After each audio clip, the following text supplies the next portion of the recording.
전교 1등은 1등 한 명이 있는 거죠. 그럼 얘 전교 5등 하는 애가 있다.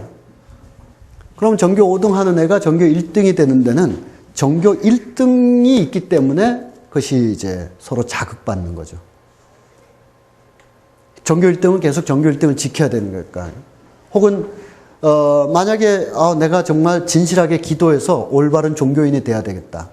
그래서 저 거룩한 세계, 정말 꾸밈 없고 가식 없는 그런 종교의 세계로 가고 싶다.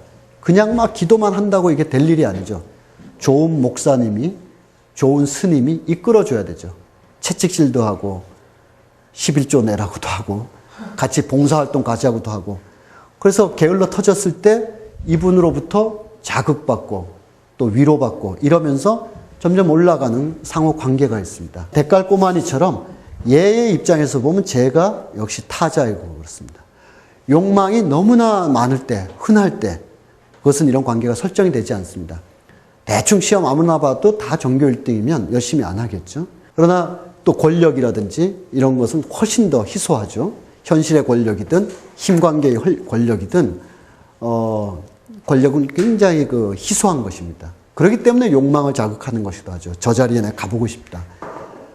그럴 때 얘와 제가 아까처럼 이 상호작용, 서로 북돋는 관계가 될 수도 있고 조금 끌어주는 관계가 될 수도 있지만 피비린내 나는 경쟁 관계일 수도 있습니다. 뭐 여야가 될 수도 있고요. 과거의 김대중, 김영삼 이런 프레임으로 볼 수도 있고 그 자리는 매우 한정되어 있기 때문에 자 대체로 이런 어떤 욕망의 프레임을 설정하고 얘기를 진행해 보도록 하겠습니다. 옛날에는 고대에서 중세에 이르기까지의 욕망의 정점에는 물론 현실적으로 맛있는 음식도 먹고 뭐 축제가 벌어지면 축제 구경도 가고 이런 것 있지만 인생의 궁극적인 목표는 굉장히 숭고한 것이었습니다. 천국에 갈 수 있을까라든지 영웅이 된다라든지 역사에 이름이 남기는 비범한 것, 굉장히 숭고한 것이고 이때는 삶보다 죽음이 친숙했기 때문에 죽음 이후의 세계에 대해서 굉장히 많은 담화와 생각들을 하게 됩니다. 그래서 영원불멸의 이야기들이 많이 있어요. 이럴 때는 영원불멸하지 않는 사람들끼리의 관계가 굉장히 가깝습니다. 왜냐하면 전염병이나 전쟁으로 쉽게 죽을 수 있기 때문에 물론 일상에서는 뭐 동네에서 뭐 싸우기도 하고 수로 가지고 싸우기도 하고 과일밭 가지고 싸우기도 하고 하지만 그것은 일상의 일이고 인생의 전체 목표는 살아서 영원불멸, 천국, 내세 이런 것이거든요. 그러니까 서로 힘을 북돋고 이렇고 이 사람들이 현실에서 도달할 수가 없습니다. 죽어야 가보는 곳인 거다. 아니면 인생 전체를 열심히 살아서 판정을 얻는 일이기 때문에 이들이 일상 속에서는 이런 거룩한 욕망과의 관계가 굉장히 아득합니다. 그래서 이런 시대에는 문자라든지 다른 출판 인쇄 문화와 결부지어서 그런 이유와 더불어서 말씀드릴 때 문화의 형식이라는 것은 이제 시가 형식이 나오게 됩니다. 시가 형식. 영웅에 대해서 그린다든지 아니면 우리나라 같은 경우에 헌화가 같은 거, 수로 부인이 저 절벽에 있는 꽃 누가 꺾어주련, 노인이 가서 막 꺾고 이런 아주 운명을 건 절체절명의 한순간. 그래서 그것을 함으로써 뭔가 나라가 안정됐다든지 이런 담화들이 나오게 되는 것은 이 당시의 목표가 영원불멸, 내세, 치안, 치국 평천하 이런 때였기 때문에 우리가 생각하는 이야기보다는 시가 형식이 이때는 예술 양식으로 많이 나오게 됩니다. 근대에 이르면 이것이 좀 내려오게 됩니다. 조금씩 현실적인 목표가 되고 있어요. 마담 보바리 같은 경우는 파리에 가서 정말 이 시골 읍내를 떠나서 파리에서 마음껏 한번 살아보고 싶은 것이에요. 그럴 때 이 마담 보바리 부인의 욕망을 자극하는 것은 프랑스 파리 백화점에서 보내오는 월간 카탈로그입니다. 카탈로그를 읽는 장면이 마담 보바리 읽어보시면 앞부분에 결혼하고 나서 나오는데 이게 시골 읍내에서 좀 따분하죠. 남편 샤를은 너무 고지식하고 의사인데 이제 헌신적이고 주말에 기도 열심히 하고 자원봉사 다니고 항상 부인하고도 기도하고 너무 헌신적이니까 얼마나 지루하겠어요. 그러니까 이 세계를 벗어나고 싶은 거죠.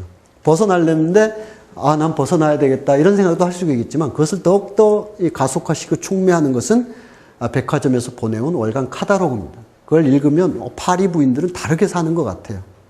그쪽에. 이게 이 세속의 욕망이 가까워오는 것입니다.